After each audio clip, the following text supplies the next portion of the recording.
ನೋಡಿ, ಇಡ್ಲಿಗೆ ಸಾಂಬಾರು ಮಾಡ್ತಾಯಿದ್ದೀನಿ. ಕುಂಬಳಕಾಯಿ, ತೊಗರಿಬೇಳೆ, ಟೊಮೊಟೊ ಹಣ್ಣು ಇದನ್ನು ಕೂಗಿಸ್ಕೊಳಕ್ಕೆ ಇಟ್ಟಿದ್ದೀನಿ. ಈ ಕಡೆ ಒಲೆ ಮೇಲೆ ಬಾಣಲಿ ಒಂದು ತೊಟ್ಟು ಎಣ್ಣೆ ಹಾಕಿ ಅದಕ್ಕೆ 2 ಚಮಚ ಕಡಲೆಬೇಳೆ, 2 ಚಮಚ ಉದ್ದಿನಬೇಳೆ ಹಾಕ್ಕೊಂಡು ಅದಕ್ಕೆ ಹುರ್ಕೊಳ್ತಾ ಇದ್ದೀನಿ. ಅದಕ್ಕೆ ಸ್ವಲ್ಪ ಧನಿಯಾ, 1-2 ಸ್ಪೂನ್ ಧನಿಯಾ ಹಾಕ್ಕೊಂಡು ಹುರ್ಕೊಂಡಿದ್ದೀನಿ. ಚಕ್ಕೆ, ಲವಂಗ, 1-2 ಚಕ್ಕೆ, 1-2 ಲವಂಗ ಹಾಕ್ಕೊಂಡು ಅದನ್ನು ಹುರ್ಕೊತಾ ಇದ್ದೀನಿ. ಅದಾದಮೇಲೆ ಗಸಗಸೆ, 2 ಸ್ಪೂನ್ ಗಸಗಸೆ ಹಾಕ್ಕೊಂಡು ಹುರ್ಕೊತಾ ಇದ್ದೀನಿ. ಬ್ಯಾಡಗಿ ಮೆಣಸಿನ್ಕಾಯಿ, ಅದ್ರ ಜೊತೆ ಮಿಕ್ಸು ಗುಂಟೂರು ಮೆಣಸಿನ್ಕಾಯಿ ಎಲ್ಲ ಹಾಕಿ ನೀಟಾಗಿ ಹುರ್ಕೊಂಡು ಅದ್ರ ಮೇಲೆ ತೆಂಗಿನಕಾಯಿ ಅಥವಾ ಕೊಬ್ಬರಿ ಯಾವುದಾದ್ರೂ ಹಾಕ್ಕೋಬೋದು. ಅದು ನೀಟಾಗಿ ಹುರಿದು ಇದನ್ನು ರುಬ್ಬೋಕ್ಕೆ ಇಟ್ಕೊಂಡಿದ್ದೀನಿ. ತಣ್ಣಗಾದ್ಮೇಲೆ ರುಬ್ಬೋತೀನಿ. ಈಗ ನೋಡಿ ತಣ್ಣಗಾಗಿದೆ, ರುಬ್ಕೋತಾ ಇದ್ದೀನಿ.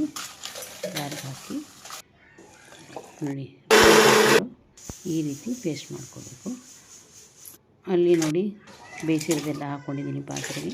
ರುಬ್ಬಿರೋ ಮಿಶ್ರಣನೂ ಅಲ್ಲೇ ಹಾಕ್ಕೊಂಡು ಹುಣಸೆ ಹುಡಿಬಿಟ್ಟು ನೀಟಾಗಿ ಮರಳಕ್ಕೆ ಬಿಡಬೇಕು. ನೋಡಿ ಈ ಕಲರ್ ಇರುತ್ತೆ, ಚೆನ್ನಾಗಿರುತ್ತೆ. ಇಡ್ಲಿಗೆ ತುಂಬ ಚೆನ್ನಾಗಿರುತ್ತೆ ಸಾಂಬಾರು. ಸಿಗುಂಬಳಕಾಯಿ ಮತ್ತು ನೋಡಿ ರುಚಿಗೆ ತಕ್ಕಷ್ಟು ಉಪ್ಪು ಹಾಕ್ತಾಯಿದ್ದೀನಿ. ರುಚಿಗೆ ತಕ್ಕಷ್ಟು ಉಪ್ಪು ಹಾಕಿ ಮರಳಕ್ಕೆ ಬಿಡಬೇಕು. ಮತ್ತು ಕರಿಬೇವಿನ ಸೊಪ್ಪು ಮೇಲೆ ಹಾಕ್ತಾಯಿದ್ದೀನಿ. ಕರಿಬೇವಿನ ಸೊಪ್ಪು ಹಾಕಿ ಕುದಿಯೋಕ್ಕೆ ಬಿಡ್ತೀನಿ. ಒಂದು 10 ನಿಮಿಷ ಆದರೂ ನೀಟಾಗಿ ಕುದ್ಮೇಲೆ ನೋಡಿ ಚೆನ್ನಾಗಿ ಬರ್ತಿದೆ, ಚೆನ್ನಾಗಾಗುತ್ತೆ ಇಡ್ಲಿಗೆ. ಅದು ಲಾಸ್ಟಲ್ಲಿ ಸ್ವಲ್ಪ ಬೆಲ್ಲ, ಹುಳಿ, ಉಪ್ಪು, ಖಾರ ಎಲ್ಲ ಒಂದೇ ಸಮ ಇಡುತ್ತೆ ನೋಡಿ. ಆಮೇಲೆ ಕೊನೆಗೆ ಒಗ್ಗರಣೆ ಮಾಡ್ತಾಯಿದ್ದೀನಿ.